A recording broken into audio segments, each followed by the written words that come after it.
Well, as we know, this is an exciting time for a huge core group of Flames fans because it is the return of the Blasty, or the horsehead jersey, as some know it to be, back in the 1998 to the 2006 realm of the Calgary Flames. And one of the people that we always kind of remember when we think about that jersey is Fred Brathwaite, and he's joining us now. Fred, maybe just first of all, where do we find you? I know you're in Ontario there, but just what you've been up to here recently and how we find you.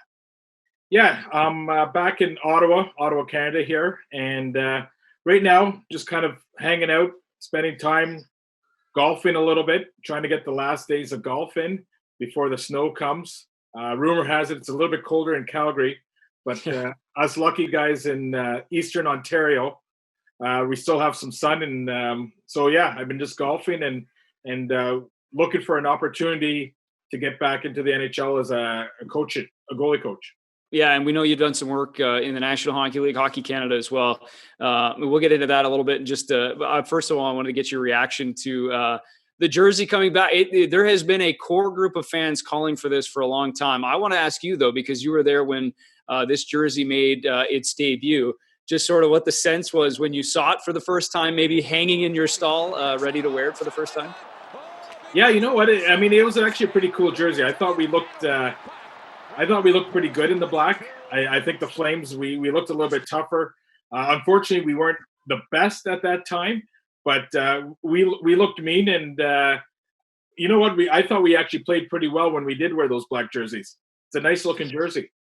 Absolutely. And I feel like it's even kind of gotten more popular. Do you remember the reaction at that time from the fans, or was it like how did everything get perceived at that time?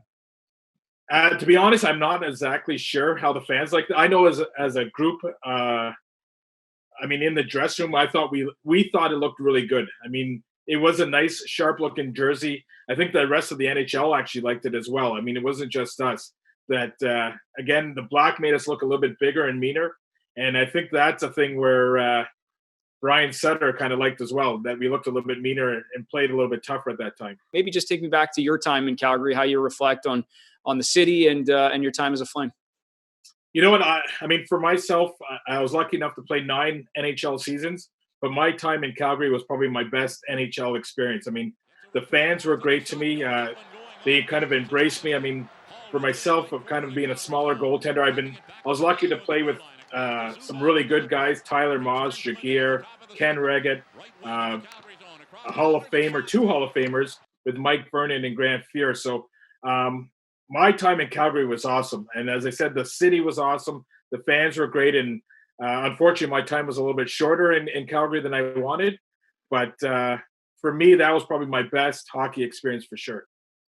What do you remember about the connection to the fan base as well? I mean, I know that, you kind of look back and we could talk even about the club record you held there for a little while, but just the connection to the city through the play on the ice. I mean, what do you kind of remember now back all these years later? Yeah, well, again, at that time, we probably weren't one of the better teams, but at that time, the fans, they came out, they cheered hard for us. They kind of had our back for us. And a lot of times where we could have been down and out of games, the fans kind of were behind us and stuck behind us, and it actually made us play a little bit better. So that time there, we had some pretty good players with Val Bure, Iginla, obviously. I was lucky to play with some pretty good goalies as well. But the fans were probably the best thing about it in playing in Calgary. I know we can't really make it out quite just over your shoulder there, but maybe tell me about the year 2000 and the 5 shutouts that were a club record at that point. Yeah, no, it kind of surprised me as well that I had 5 shutouts in one season. But yeah, you know what? Again, as I said, we had a pretty good team. Again, we probably weren't the most talented, but we worked hard and we had a lot of fun, and we were really well coached at that time as well. So my time, as I said, in Calgary, we had a lot of fun. We worked hard and we played as a team. And that was probably one of the best things I remember of playing in Calgary and being a Flame.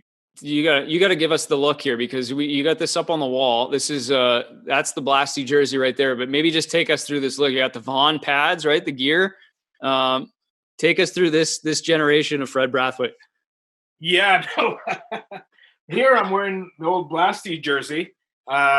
again, I'm wearing my Vaughn equipment. I got my, well, I thought it was a pretty cool mask back in the day, but I'm not too sure. But yeah, no, here's a picture of old Blasty that I never thought would come back again, but you guys actually invited me to do the Zoom call. So this is perfect. Here's Blasty, and there's myself, probably out of position, but that's okay. No, you look dialed in. You're dialed in for sure. We got the Fuhr jersey up there as well, and you obviously had the opportunity to play alongside him in Calgary. What did that mean to you? And just as you mentioned, a couple of Hall of Famers, but Grant Fuhr in particular. Yeah, I mean, growing up for myself, Grant Fuhr was my idol growing up, and then I was lucky enough to play in Edmonton, and actually wear number 31 when I was there, and then playing with Grant his last year. Being roommates with him and becoming good friends with him. I mean, for me, it was kind of a dream come true. Obviously, not everyone gets to play with their idol growing up, but Grant again was a great friend, and I learned a lot from him. And not just him, also Mike Vernon too. I mean, those two guys were Hall of Famers, and I learned a lot about not just on the ice but off the ice as well. It's funny because you talk about playing with those two guys, and for a long time, they were kind of spearheading that Battle of Alberta too. I mean, what were the differences that you kind of got to know about them, and what made them so successful? And you know what? I think the biggest thing was just how hard they competed, not just in the games but in practice as well. Those guys never wanted to be scored on. I played with a guy named Bill Ranford as well up in Edmonton, and those three guys, I understand why they were the best. Just the way they worked, the way they conducted themselves on and off the ice. And now for myself, I try to make sure the goalies I'm coaching now understand it's not just the way you play, but the way you work off the ice, and just the way you conduct yourself. Yeah, it's funny. I was just going to ask you about that too. I mean, obviously, you've been a goaltending coach at different levels since you finished your playing career. What is the biggest chunk of the lessons that you've kind of taken over your life? I mean, how do you kind of go about now putting that on some of the students, some of the kids you're working with? Yeah, I think a lot of it is just mentally. I mean, right now there's a lot of great goaltenders throughout the NHL, junior, and everything, but just the way you could be consistent and be mentally strong.